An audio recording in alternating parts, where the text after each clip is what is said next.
সবাইকে জয় যিশু। আমাদের সর্বশক্তিমান ঈশ্বরের গৌরব হোক। আমাদের মহান ঈশ্বরের দয়া ও করুণা সদা সকল বিশ্বাসীদের সঙ্গে থাকুক। আসুন আমরা আজ ঈশ্বরের বাক্যে থেকে দেখি যে ঈশ্বরের পরিকল্পনা কি।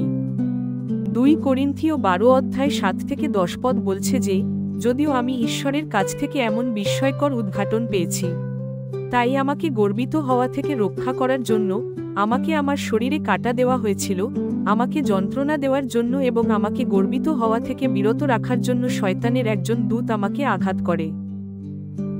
3 বার আমি প্রভুর কাছে অনুরোধ করেছিলাম এটা নিয়ে যাতে তার থেকে আমি মুক্তি পাই, কিন্তু তিনি বলেছিলেন, আমার অনুগ্রহ তোমার জন্য যথেষ্ট, আমার শক্তি দুর্বলতায় সবচেয়ে ভালো কাজ করে।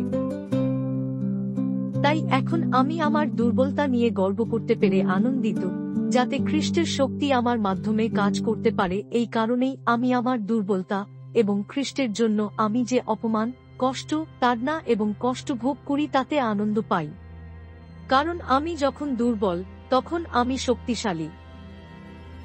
আজ এই বাক্যে বলছে যে, যখন কোনো তাড়না আসে, কষ্ট দুঃখ আসে, আনন্দ করো, কারণ প্রভু সব তাড়না, দুঃখ, কষ্ট থেকে আমাদের মুক্ত করবেন।